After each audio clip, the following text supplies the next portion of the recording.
नमस्कार, मी श्रद्धा परांजपे. आपल्या सगळ्यांचं मनापासून स्वागत. आज जागतिक पुस्तक दिवस आणि त्याच निमित्तानं आज आपण एका पुस्तकावर चर्चा करणार आहोत. त्या चर्चेत आपल्यासोबत आहेत डॉक्टर मिलिंद कोकजे सर. नमस्कार.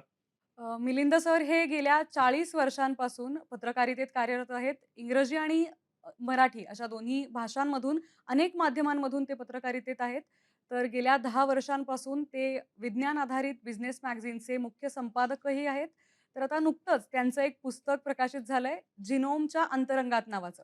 त्याच पुस्तकावर आज आपण त्यांच्यासोबत चर्चा करणार आहोत. सर आपलं स्वागत आणि सुरुवातीलाच आपण या पुस्तकाबद्दलच प्रश्न विचारूयात, की तुम्ही मूळचे कला क्षेत्रातले विद्यार्थी आहात किंवा त्या क्षेत्रातनं येता आणि त्यानंतर पत्रकारिता केली आहे.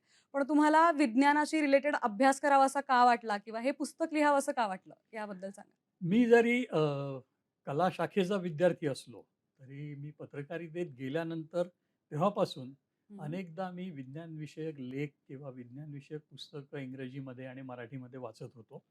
आणि त्यामुळे त्यातल्या अनेक विषयांबाबत मला खूप रस असायचा. म्हणजे एक उदाहरण म्हणून फक्त सांगतो, की कित्येक वर्षापूर्वी टाईम मॅगझिनमध्ये हं. एक लेख छापून आला होता आणि त्याला जवळ-जवळ झाली साधारणपणाने माझ्या अंदाजाने 90ला वगैरे छापून आला असेल, 1990 साली वगैरे.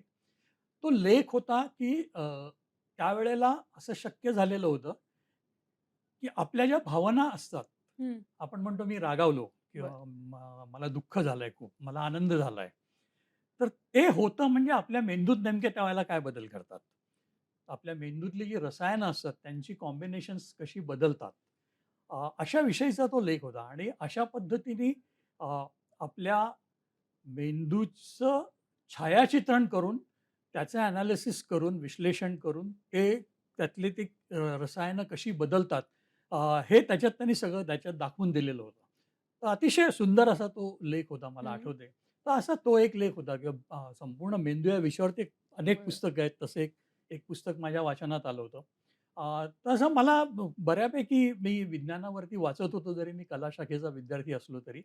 काही गोष्टी त्यातल्या कळायच्या नाहीत. जर का खूपच तांत्रिक गोष्टी असल्या तर काही वेळेला कळायच्याही नाहीत, ही फॅक्ट होती. पण तरीही मी ते वाचायचो आणि दुसरं आपल्याकडे त्यावेळेला बरेच मराठी विज्ञान लेखकही लिहायला लागलेले होते. बरं.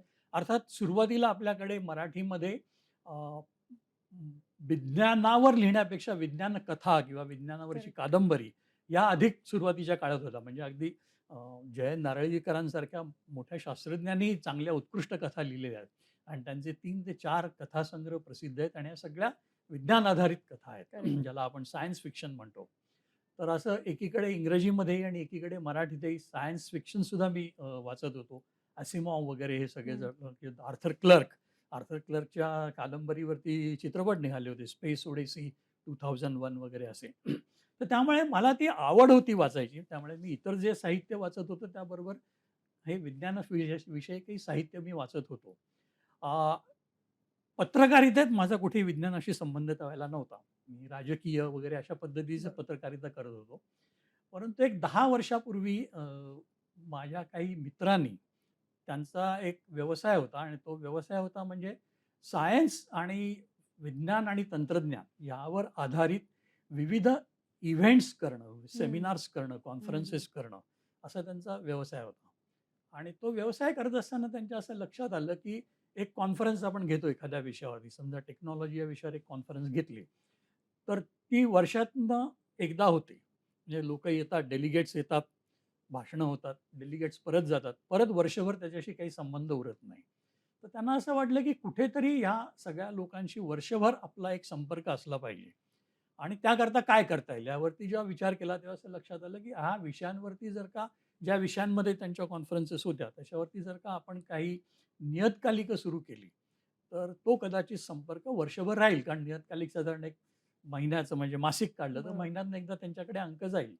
अशा ह्यानी एक 2013च्या सुमाराला त्यांचा जो एक मोठा इव्हेंट त्यावेळेला होता, न्यूट्रा इंडिया समिट म्हणून.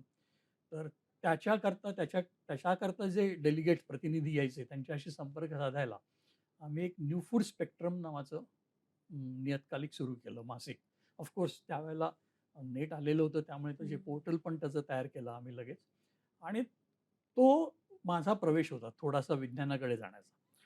आता ह्याच्यात एक प्रश्न असा येतो, की बुवा मी विज्ञानाकडे कसं गेलो आणि लिहायला लागलो त्या विषयावरती. त्याच्यामध्ये एक भाग असा होता, की हे संपूर्ण विज्ञान विषयक नियतकालिक नव्हतं. बरं. तर ते विज्ञानावर आधारित बिझनेस असं त्याचं स्वरूप होतं. म्हणजे बेसिकली इट वॉज हे बिझनेस, बिझनेस मॅगझिन बिझनेस. होतं. फक्त त्याचा जसं एखाद्याचा ऑटो बिझनेसचं एखादं मॅगझिन असतं, तसं हे सायन्सवर आधारित बिझनेसेसचं आणि त्यामुळे न्यूट्रिसिटिकल्स ही एक नवीन ब्रँच त्यावेळेला नवीन शाखा अ, उदयाला येत होती. की ज्याच्यामध्ये वेलनेसवरती भर आहे. म्हणजे तुम्हाला रोग होऊच नये ह्याकरता तुम्ही काय केलं पाहिजे? बरं. रोगावर औषध घेण्यात. रोगावरती जेव्हा आपण औषध घेतो तेव्हा आपण फार्मास्युटिकल्सकडे जातो. करेक्ट. परंतु जर का आपण सकस अन्न खाल्लं, तर त्याच्या परिणामामुळे आपल्याला रोग कमी होण्याची शक्यता असते आणि म्हणून हे न्यूट्रास्युटिकल्स असं एक ओके, शास्त्र ओके. ते तयार झालं त्याच्यातनं. तर ते त्याच्यामध्ये मुख्य होतं. म्हणून आमच्या त्या मॅगझिनचं नाव पण नियतकालिकाचं नाव न्यू फूड स्पेक्ट्रम असं होतं. त्याच्यामध्ये न्यू म्हणजे न्यूट्रास्युटिकल, न्यूट्रिशन. एफ-एफ म्हणजे फंक्शनल फूड्स आणि डी-एस म्हणजे डायटरी सप्लिमेंट ओके. असं त्याचं स्वरूप होतं. तर ते आम्ही सुरू केलं आणि त्याच्यानंतर 1-2 वर्षांनी एक ऑलरेडी जैवतंत्रज्ञान म्हणजे बायोटेक्नॉलॉजी या विषयावरचं एक नियतकालिक होतं. ते आम्ही आमच्या कंपनीने विकत घेतलं बरं. आणि त्याचंही संपादकत्व माझ्याकडे आलं. मग त्याच्यामध्ये मुख्यतः लाईफ सायन्सेस हा विषय होता. म्हणजे फार्मा, बायोफार्मा, मेडटेक म्हणजे वैद्यकीय तंत्रज्ञान, औषधं आणि नव्याने उदयाला येत असलेला एक एक शाखा म्हणजे बायोफार्मा. तर त्यामुळे मग मला कितीही नाही म्हटलं तरी थोडंसं अधिक सायन्स. सायन्स हे वाचायला लागलं आणि त्यातनं मग मी हळू अजून जास्त मग अनेकांशी मी बोललो या क्षेत्रातल्या लोकांशी. त्यांच्याकडनं माहिती घेत गेलो आणि त्याच्यातनं मग मी त्या मॅगझिन्सकरता करेक्ट. पण लिहायला सुरुवात केली. तर सायन्सची व्याप्ती भरपूर आहे, मोठं क्षेत्र आहे भरपूर. तर मग तुम्हाला यावरच पुस्तक लिहावसं का वाटलं? म्हणजे या विषयावरची कुतूहलता तुमची कशी काय वाढली? त्याच्याकरता एक कारण असं घडलं, की एकीकडे मी या माझ्या कामाच्या निमित्ताने कारण मला अग्रलेख लिहायला लागायचे नियतकालिकात. तर त्यामुळे किंवा येणारे काही लेख बघून चांगले आहेत का वाईट आहेत हे ठरवायला लागायचं. तर त्यामुळे माझ्या सहकाऱ्यांना काही विषय सांगायला लागायचे, की आपण हं, ह्या विषयावर हं. एक कव्हर स्टोरी करूया वगैरे अशा पद्धतीने. त्यामुळे मला ते हळू ते मी वाचायला सुरुवात करतच होतो. लोकांकडनं माहिती घेत होतो त्या क्षेत्रातल्या. आणि अशा ह्याच्यात एक संधी माझ्यापुढे अशी चालून आली, की एका जागतिक दर्जाच्या अ, औषध निर्माण कंपनीने हं. आम्हाला त्यांचे काही नवीन संशोधन दाखवायला परदेशात बोलावलं होतं. जगातनं सगळीकडनं पत्रकार त्यांनी बरं. बोलावले होते. भारतातनं जे काही 3-4 बोलावले होते त्याच्यामध्ये मी एक होतो. आणि त्याच्यात त्यांनी आम्हाला कॅन्सर झालेला जो रुग्ण असतो, तर त्याचं कंप्लीट जिनोम एनालिसिस करून हो. त्याच्या नेमक्या कोणत्या जनुकामध्ये असा कॅन्सर. डिफेक्ट आहे, की ज्यामुळे त्याला कॅन्सर झालाय, हे ते शोधून काढत होते. आणि मग ज्याला हल्ली जो एक खूप प्रचलित असा शब्द आहे या क्षेत्रामध्ये टार्गेटेड मेडिसिन्स म्हणजे बरं. बरोबर त्या जीनवरती तुम्ही त्या जनुकावरती तुम्ही अटॅक करणारं औषध द्या आणि तुमचा कॅन्सर बरा होईल. बरं. असं त्याच्यामध्ये होतं. असं तर ते सगळं त्यांनी आम्हाला दाखवायला तिकडे नेलं होतं. तर ते बघत असताना त्याचे रिपोर्ट्स त्यांनी कसे येतात जिनोम एनालिसिसचे ते सगळं आम्हाला त्यांनी दाखवलं आणि मला ते बघताना खूप सगळं इंटरेस्टिंग वाटलं होतं. आणि मला असं वाटलं, की हा एक विषय असा आहे, की जो हं. आपण थोडासा आणखीन एक्सप्लोर करू शकतो. कारण ह्याच्यामध्ये एक किंचित अनुवंशिकतेचा पण अँगल आहे. करेक्ट. अ, कारण अनेकदा अनेक रोग त्याच्यामध्ये काही कॅन्सर पण येतात. हे हं. अनेकदा अनुवंशिक असू शकतात. आणि म्हणून मग त्या दृष्टीने मी अनुवंशिकता, आपल्या जनुकांमधले निर्माण झालेले दोष आणि या सगळ्या विषयी जेव्हा वाचायला सुरुवात केली, तेव्हा त्याच्यात थोडंसं इतिहासात गेल्यानंतर मला असं लक्षात आलं, की हे फारच इंटरेस्टिंग आहे. म्हणजे माझा काही सायन्सशी संबंध तसा म्हटलं तर नाही. हं. पण तरीसुद्धा मला ते एक वाचताना फार मजा येत होती, की वाह! इतक्या लोकांनी वेगवेगळ्या प्रकारचे प्रयोग त्याच्यामध्ये केलेले आहेत. हं. आणि त्याच्यामधल्या ज्या काही त्यातल्या त्या शास्त्रज्ञांच्या ज्या एक्साइटमेंट्स होत्या एक शोध लागल्यानंतर. हे जेव्हा मी वाचायला सुरुवात केली, तेव्हा माझ्या असं लक्षात आलं, की ह्याच्यावरती पुस्तक होऊ शकतं. आणि मराठीमध्ये माझ्या माहितीत तरी तेव्हा असं पुस्तक कमाल, नव्हतं. कमाल. त्यामुळे मला असं वाटलं, की हे कदाचित लोकांना आवडेल. आणि हे सगळं करत असताना मला असं एक आणखीन असं वाटलं, अर्थात ते लोकांनी पुस्तक वाचून ठरवायचंय, की मी स्वतः विज्ञानाचा विद्यार्थी त्या अर्थाने नसल्यामुळे किंवा वैज्ञानिक वगैरे नसल्यामुळे, मी सामान्य माणसाच्या भाषेत ते विज्ञान समजावून सांगण्याचा बरं. प्रयत्न केलेला आहे. आणि त्यातला शक्यतो जेवढा खूप तांत्रिक भाग आहे, तो गायलेला आहे. म्हणजे आज साधारणपणाने तुम्ही बघितलं तर ती पुस्तक 250 पानाचं आहे. पण माझा जो पहिला ड्राफ्ट होता, पहिला खरडा हं. जो होता सगळा, हा जवळ-जवळ तो सगळा छापला असता तर 400 पानाचं पुस्तक झालं असतं. बापरे! तर त्यातलं सगळं पहिली गोष्ट म्हणजे आम्ही त्यातला सगळा तो तांत्रिक भाग लिहिताना कारण माझी पद्धत अशी आहे, की मी सगळं लिहून हं. काढतो. मग आपल्याला कापायचं काय ते ठरवता येतं. तर त्यामुळे मग त्याप्रमाणे आम्ही सगळा तो तांत्रिक भाग त्यातला बराचसा काढून टाकला, त्याचं संपादन केलं आणि ते पुस्तक आता इतकं 250 पानावरती आलेलं आहे. तर त्यामुळे मला असं वाटतं, की मुख्यतः त्याचा भाग असा आहे, की ज्याला विज्ञान या विषयाचा फारसा हं, गंध नाही, हं, हं. त्याला सुद्धा ते वाचताना एक्साइटिंग वाटेल, इंटरेस्टिंग वाटेल, त्यात वाचताना रस वाटेल, अशा पद्धतीने मी मांडणी करण्याचा प्रयत्न केलेला आहे. अगदीच. मला सर तुम्ही असं सांगू शकाल, की जिनोम या सब्जेक्टचा तुम्ही अभ्यास केलात आणि तुम्हाला वेगवेगळ्या गोष्टी त्यात निष्पन्न झाल्या असतील. तर त्यात पुस्तकाच्या व्यतिरिक्त मला सांगाल, की तुम्हाला कुठल्या गोष्टी सापडल्या, की नव्याने तुम्हाला कळल्यात कदाचित, की ज्या आपण अझ्युम करत चालत असतो, की अशा-अशा असतील बाबा सायंटिफिक गोष्टी. पण त्याच्या पलीकडे तुम्हाला असा इंटरेस्टिंग फॅक्ट कुठला सापडलाय का, जो तुम्ही सांगू शकाल? नाही, आता काय झालंय, की क्षेत्रच इतकं नवीन आहे, हं. की अनेक शास्त्रज्ञांनाच त्यातल्या अनेक गोष्टी नवीन आहेत त्यातल्या करेक्ट. आणि त्यामुळे त्यातनं अनेक प्रश्न जे निर्माण होणार आहेत, त्याचेही आपल्याला वेध घ्यायला लागणार आहे, या सगळ्या ह्याच्यामध्ये. तर उदाहरणार्थ आता एक अ, फ्रान्सिस क्रिक आणि वॉटसन यांनी डी-एन-एचा शोध लावला. हं. साधारणपणाने 56-57च्या सुमाराला तो शोध लागलेला आहे. आता अनेक जण असं म्हणतात, की अ, त्यांनी तो शोध लावला. प्रत्यक्षात हे स्टेटमेंट किंवा हे विधान तितकंसं बरोबर नाहीये. त्याचं अच्छा. कारण असं, की डी-एन-ए नामक काहीतरी एक गोष्ट आपल्या शरीरात आहे, हे त्यापूर्वी माहीत झालेलं होतं. परंतु त्याला डी-एन-ए हे नाव नीट माहिती नव्हतं अच्छा. आणि तो नेमका दिसतो कसा? आज डी-एन-एचं चित्र आपल्याला सगळ्यांना माहिती आहे, हो. की जिथे-जिथे आपल्याला विज्ञानाचा उल्लेख करायचा असेल, तिथे हल्ली लोकं ते करेक्ट. डबल हेलिक्स म्हणतात त्याला, त्या पद्धतीचं वळवलेली शिडी असं ते चित्र छापतात. इतकं ते कॉमन झालेलं आहे. पण इमॅजिन करा, की 50 साली माहितीच नव्हतं डी कसा दिसतो. तो कसा दिसतो आणि त्याची रचना कशी असते, हे त्या दोघांनी शोधून काढलं. हे त्यांचं महत्त्वाचं काम आहे. त्याकरता त्यांना आणखीन एका तिसऱ्या शास्त्रज्ञाबरोबर त्यांना त्याकरता नोबेल प्राइजही मिळालं. आणि त्याच्यात गमतीशीर एक भाग असा आहे, की एक आणखीन एक स्त्री वैज्ञानिक त्याच्यामध्ये या संपूर्ण संशोधनात इन्व्हॉल्व्ड होती. कारण तिने काही फोटोग्राफ्स काढलेले होते, आपल्या अंतर्गत शरीराचे. बरं. आणि त्यातल्या एका फोटोग्राफचा ज्याचं स्पेसिफिकली त्याला नाव आहे, फोटो 51 म्हणतात त्याला बरं. आणि तो प्रसिद्ध आहे खूप. त्याच्यामध्ये हे चित्र खूप बऱ्यापैकी क्लिअर झाल्यामुळे त्याचा ह्या सगळ्यांना उपयोग झाला.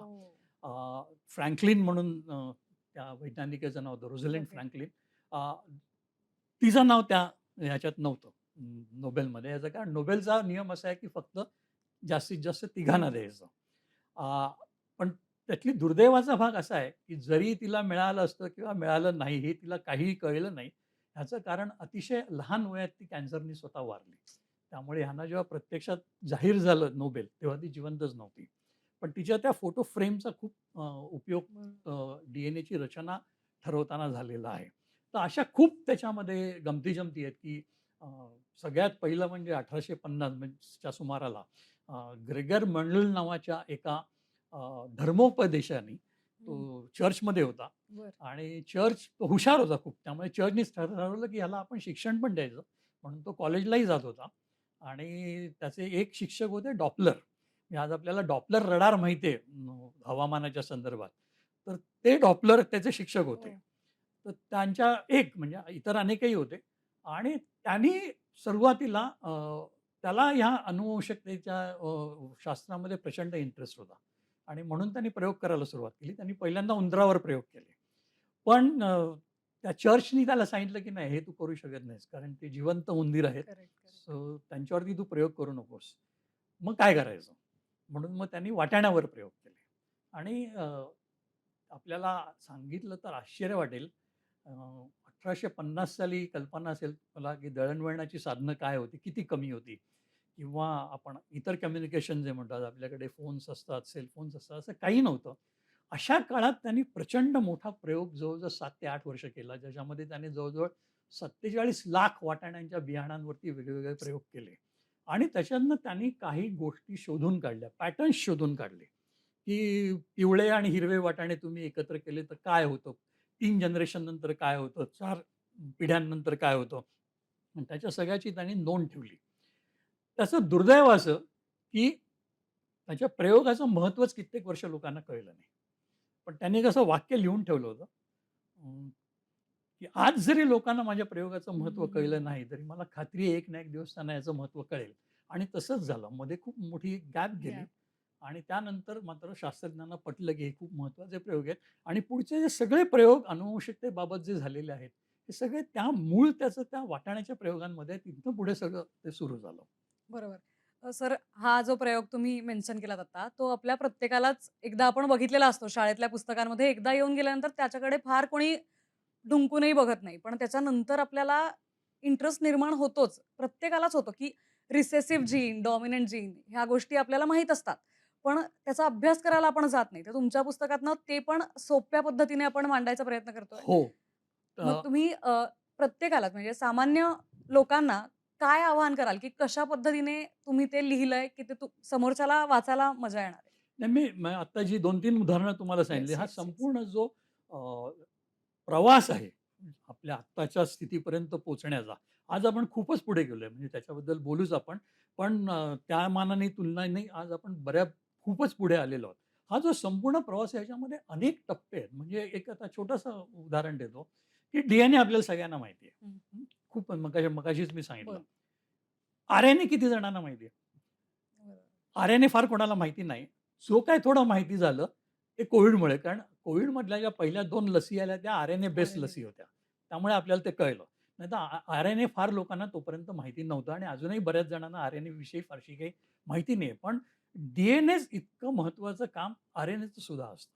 आणि विशेषतः या लसींबाबत वगैरे आता खूप म्हणजे नवीन औषधं आणि लसी याबाबत आर-एन-एमध्ये खूप प्रचंड मोठ्या प्रमाणावरती काम चाललेलं आहे. तर हा हा जो सगळा प्रवास आहे तोच संपूर्ण एक्साइटिंग आहे, की करेक्ट, किती करेक्ट, करेक्ट. शास्त्रज्ञ त्याच्यामध्ये इन्व्हॉल्वड आहेत आणि अनेकांना तर काही त्याच्याकरता नोबेल वगैरे पण नाही मिळालं. म्हणजे उदाहरणार्थ इथे एम-आर-एन-एचंच उदाहरण द्यायचं झालं, तर एम-आर-एनवाला ज्यांनी शोधलं, त्या शास्त्रज्ञांना नोबेल नाही मिळालेलं.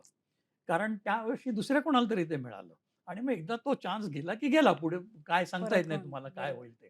तर त्यामुळे पण त्यांची नावं इतिहासात आहेत. त्यांचं महत्त्वाचं काम आहे आणि एक ह्याच्यामध्ये वाचताना तुमच्या असं लक्षात येईल, की हे अनेक टप्प्यांमधनं काम पुढे गेलेलं आहे आणि प्रत्येक बरोबर. टप्पा महत्त्वाचा होता. तो आज झाला नसता तर पुढचं झालं नसतं. तो किती छोटा असला तरी तो झाल्यामुळे तो पुढचा टप्पा झाला. म्हणजे शेवटी अ, क्रिक आणि वॉटसन यांना डी-एन-ए जो त्याची जी रचना दाखवता आली, त्याच्या मागे आणखीन खूप लोकं होते ज्यांनी काम केलेलं होतं या आधी वेगवेगळ्या गोष्टींवर. त्याच्यामधनं शेवटी ते तिथपर्यंत पोहोचले. करेक्ट. आणि त्याच्यात एक गमतीचा भाग आणखीन तुमच्या असा लक्षात येईल, की डी-एन-एचं संपूर्ण जी काही रचना आहे त्याच्यामध्ये 4 प्रोटीन्स ती महत्त्वाची असतात आणि त्याला ते एकेका अक्षराने ओळखतात. त्याच सुमाराला साधारण 49 50च्या सुमाराला ॲलन ट्युरिंगनी कॉम्प्युटरचा शोध लावला आणि कॉम्प्युटरची भाषा ही डिजिटल असते. म्हणजे आपल्याला माहिती आहे, की 1-0 याच्यामध्ये ते सगळं बसवलेलं असतं, संपूर्ण त्याची हं, हं, लँग्वेज. हं. तर त्यामुळे एका बाजूनी ते 2 आकडे फक्त 0 आणि 1 आणि दुसऱ्या बाजूला ही 4 अक्षरं.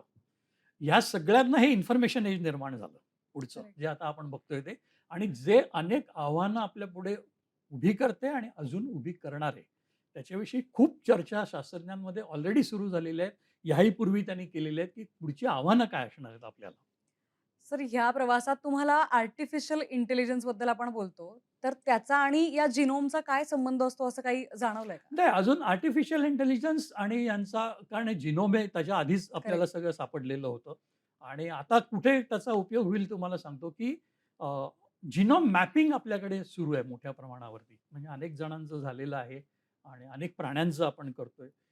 खूप मागे जायचा प्रयत्न झाला. म्हणजे एक छोटंसं हे देतो, की सगळ्यात जुना जिनोम हं.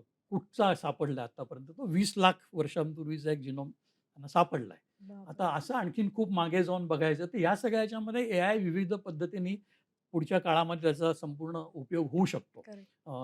कारण जेवढं तुमच्याकडे डेटा वाढत जाईल, तिथे एआय जास्त उपयोगी पडतं. कारण त्या डेटाचं विश्लेषण करणं हे खूप मोठं काम आहे. आणि त्याच्यामध्ये एक गमतीशीर एक उदाहरण देतो तुम्हाला, की ज्यावेळेला जिनोम मॅपिंग प्रकल्प सुरू झाला, जिनोम मॅपिंग प्रकल्प सुरू झाला. तर त्यावेळेला त्याच्यात त्याचं पहिलं बजेट त्यांनी जे केलं होतं, ते 300 कोटीचं होतं आणि $300 कोटी.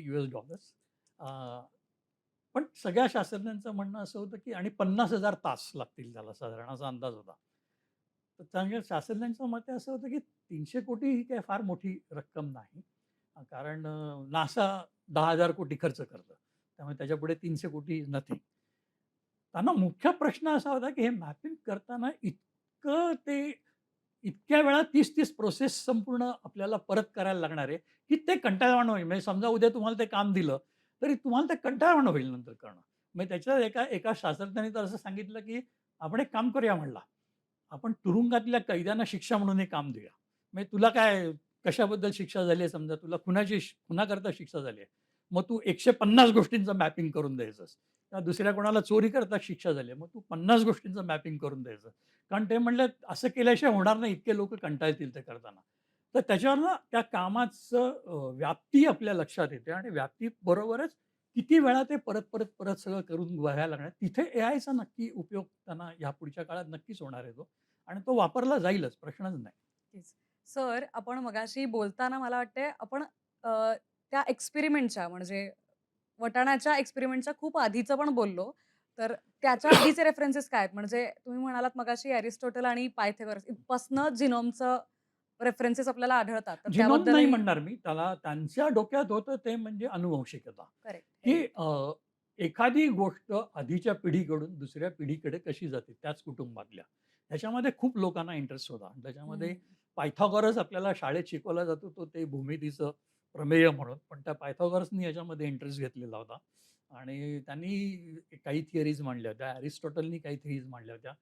अ, त्या सगळ्या बरोबर नव्हत्या हे नंतर प्रूव्ह झालं. उदाहरणार्थ त्या संपूर्ण प्रोसेसमध्ये एक फार महत्त्वाची गोष्ट अशी आहे, की त्या काळात इतक्या पुराणात ज्या काही थिअरीज मांडल्या गेल्या, त्याच्यामध्ये सगळीकडे पुरुषांना महत्त्व दिलेलं आहे. म्हणजे पुरुषांच्या वीर्यात सगळे गुण असतात आणि ते स्त्रीमध्ये गेल्यानंतर स्त्रीचं काम फक्त ते गर्भ म्हणून वाढवणं. त्यामुळे मुलामध्ये जे सगळे गुण येतात, हे फक्त हो. बापाकडनंच आलेले असतात. असे त्यांच्या थिअरीचं एक साधारण सार होतं. म्हणजे अगदी इतकं असं म्हणणं बरोबर नाही. पण साधारणपणे असंच सगळ्यांचं म्हणणं होतं. अरिस्टॉटलनी एक महत्त्वाची गोष्ट त्यावेळेला अशी सांगितली होती, की जी नंतर मात्र खरी ठरली आणि तो म्हणला होता, की काही गोष्टी या एका जनरेशनमध्ये लुप्त होतात आणि तिसऱ्या जनरेशनमध्ये परत येतात. म्हणजे उदाहरणार्थ माझ्या समजा खांद्यावरती एक काहीतरी काळा डाग आहे. तो माझ्या मुलाच्या खांद्यावरती नसेल, पण कदाचित माझ्या नातवाच्या खांद्यावरती परत तो येईल. आणि हे नंतर काही हो. वाटाण्यांच्या ह्या करेक्ट. प्रयोगांमध्ये प्रूव्ह झालं, की काही एक असे ट्रेट्स असतात, की जे दुसऱ्या जनरेशनमध्ये दिसत नाहीत, पण तिसऱ्या पिढीमध्ये मात्र ते परत दिसतात. दिसायला लागतात. तर त्याच्यामध्ये सर्वोत्पत्तीवाद नावाचा एक सिद्धांत होता. पॅन्जन्सिस म्हणतात त्याला. असे अनेक वेगळे-वेगळे हं, हं, हे हं. होते, की ह्यानी पायथागोरसनी जसं म्हटलं होतं, की अ, पुरुषाच्या वीर्यामध्ये हे सगळे गुण एकत्रित होऊन ते स्त्रीकडे जातात. तर ते कसे येतात? तर त्याचं म्हणणं असं होतं, की आपल्या शरीरात म्युल्स म्हणून प्रकार असतो हं. आणि ते संपूर्ण आपल्या सगळ्या अवयवांमध्ये फिरत असतात आणि माहिती गोळा करत असतात. म्हणजे माझ्या डोळ्याच्या तिथे ते आले, की डोळ्यांचा रंग कसा आहे, आकार कसा आहे, माझ्या केसांचा रंग कसा आहे आणि ही सगळी माहिती गोळा करून ती त्या स्त्रीकडे पोहोचवली जाते वीर्याच्या थ्रू आणि मग ती तो गर्भ वाढवते. असं त्यांनी त्यावेळेला तो हं, सिद्धांत हं, हं. मांडला. त्याला त्यांनी मोबाईल लायब्ररी असा शब्द वापरला होता, की सगळं तुम्ही हे गोळा करत जातो, तो जी काय अ, अ, यंत्रणा आहे ती. तर अशा अनेक थिअरीज त्यांनी त्यावेळेला मांडलेल्या होत्या. अ, आणि त्याच्यातलं मी म्हटलं असतं, की काही त्यातलं एक अरिस्टॉटलचं बरोबर निघालं, पण बाकीच्या सगळ्या थिअरीज नंतर हळू जसं विज्ञान प्रगत होत गेलं, तसं मग त्या कळत गेलं, की याच्यामध्ये आईचा पण रोल नेमका काय असतो किंवा आपण दोन्हीकडनं काही काही डॉमिनंट गोष्टी असतात, ज्या कदाचित मग त्या फक्त वडिलांकडनं येतात. ओके. काही वेळेला दोन्हीकडनं सारख्या प्रकारच्या गोष्टी येतात. काही वेळेला आईचे जीन्स डॉमिनंट असतात, त्यामुळे त्या आपल्याकडे जास्त येतात. बरं मुला-मुलांमध्ये फरक असतो अनेकदा, की एखादा मुलगा हा जास्त आईवरती असतो, एखादा मुलगा जास्त वडिलांवरती असतो. तर हे सगळे प्रकार त्याच्यामध्ये येत असतात. त्याच्यातनं एक महत्त्वाची थिअरी पुढे आणखीन अशी निघाली आणि ती म्हणजे ह्यातलं नैसर्गिकरित्या खरंच तुमच्याकडे किती येतं आणि आजूबाजूच्या वातावरणामुळे किती येतं. त्यामुळे त्याला नेचर का नर्चर असं ते म्हणतात. तर काही शास्त्रज्ञ असं होते, की जे कंप्लीटली नेचर असं मानणारे आहेत, तर काही नर्चर असं मानणारे आहेत, की त्यांचं म्हणणं काही नाही, तुमच्याकडे काही आई-वडिलांकडनं वगैरे येत नाही. तुम्ही सगळं परिस्थितीतनं शिकत असता आणि त्याप्रमाणे तुम्ही होत असता. पण अर्थात दिसणं जे आहे, ते आपण जेव्हा म्हणतो, की अमुक एक मुलगा आईसारखा दिसतो, ते ऑब्व्हियसली नेचरकडनंच येतं. खरं. पण बाकी तुमचा स्वभाव किंवा इतर काही गोष्टी आहेत. त्याच्यामध्ये एक खूप पूर्वी मी एक गोष्ट वाचली होती, की नेचरचा भाग किती असू शकतो. एक पक्षी पकडला. एक विशिष्ट पद्धतीने घरटं बांधणारा एक पक्षी पकडला आणि त्याला साध्या एका काचेच्या बॉक्समध्ये ठेवलेलं होतं. आणि अशा 8 पिढ्या त्यांनी त्या पक्षाच्या काचेच्या बॉक्समध्ये वाढवल्या आणि 8व्या पिढीतल्या पक्षाला त्यांनी परत बाहेर सोडलं. तर त्यांनी परत तसंच्या तसंच घरटं बांधलं. तर त्याच्यातनं मग त्यांचं म्हणणं असं, की हे प्रूव्ह झालं, की काही गोष्टी हं. तुमच्याकडे या जेनेटिकलीच येतात. ते काही तुम्हाला कोणी शिकवायला लागत नाही. आणि मग त्याच्यात त्या काही थिअरीज आहेत. म्हणजे मग मग ते स्वभावावरती पण गेलं, की उदाहरणार्थ गुन्हेगारी हा मोठा वादाचा विषय झाला, की अ, गुन्हेगारी जी असते, ती तुम्ही गुन्हेगार जन्मता असता का तुम्ही बनता परिस्थितीने? हं. आपल्याकडे पुस्तकातही ते उदाहरण दिलं आहे. आवारा चित्रपटाचं बरं. उदाहरण आहे. बरोबर. परंतु असं मानणारे काही शास्त्रज्ञ होते, की तुम्ही केवळ जन्मामुळेच तुम्ही गुन्हेगार बनता. म्हणजे तुमच्यात कुठेतरी ते जीन्स असतात म्हणूनच तुम्ही बापरे! असं मानणारे होते. पण अर्थात त्याला काउंटर थिअरीज हं, निघाल्या. हं, हं. तर त्याच्यामध्ये असे खूप अत्यंत देशाच्या खरंय. पातळीवरती जर का तुम्ही बघितलं तर सोव्हिएट युनियनमध्ये अ, एका शास्त्रज्ञांनी असं दाखवायचा प्रयत्न केला. ते सगळं नंतर खूप एक्सपोज झालं. पण त्यांनी असं प्रूव्ह केलं होतं त्यावेळेला, की तुम्ही वातावरण बदलून म्हणजे मी जे म्हटलं, की नर्चर हं. वातावरण बदलून तुम्ही काय वाटेल ते घडवू शकता. म्हणून त्यांनी गव्हाची रोपं ही सायबेरियामध्ये अत्यंत थंड हवेमध्ये सुद्धा वाढवू शकतो आपण. कारण ती तिथे तुम्ही लावलीत, की ती स्वतःला वातावरणानुसार बदलतात, असं त्याचं म्हणणं होतं. आणि ते त्यांनी दाखवायचा प्रयत्न केला. पण ते सगळं भंपक होतं, हे सगळं नंतर सिद्ध झालं. परंतु त्यावेळेला त्याला मोठा मान मिळाला तिकडे, की हे सगळं कारण ते त्या थिअरीत बसत होतं, की शेवटी नर्चर इज खरंय. इम्पोर्टंट, नेचरला काही महत्त्व नाही. तर त्यामुळे आता जर का तुम्ही असं बघितलं, तर एक साधारण आपण नेचर का नर्चर याच्यामध्ये कुठेतरी असतो असं साधारण सगळ्यांचं म्हणणं आहे. अगदी काही एक्स्ट्रीम सायंटिस्ट जर का सोडले, एक्स्ट्रीम व्ह्यूजवाले, तर काही गोष्टी तुम्हाला ह्या जन्मतः तुमच्या घराण्याकडनं मिळालेल्या असतात. अनुवंशिकतेने आई-वडिलांकडनं, आजी-आजोबांकडनं आणि काही तुम्ही तयार होता आजूबाजूची परिस्थिती बघून. नक्कीच. तुमच्या सर गप्पा आणि हे बोलणं ऐकत राहावंसं वाटतंय आणि खरंच या जिनोमच्या अंतरंगात मलाही जावंसं वाटतंय. त्यामुळे मी नक्कीच हे पुस्तक वाचेन आणि सर्वच प्रेक्षकांनाही आवर्जून असं आवाहन करेन, की हे पुस्तक नक्की वाचा आणि या चर्चेत तुम्ही सहभागी झालात सर त्यासाठी मनापासून धन्यवाद. थँक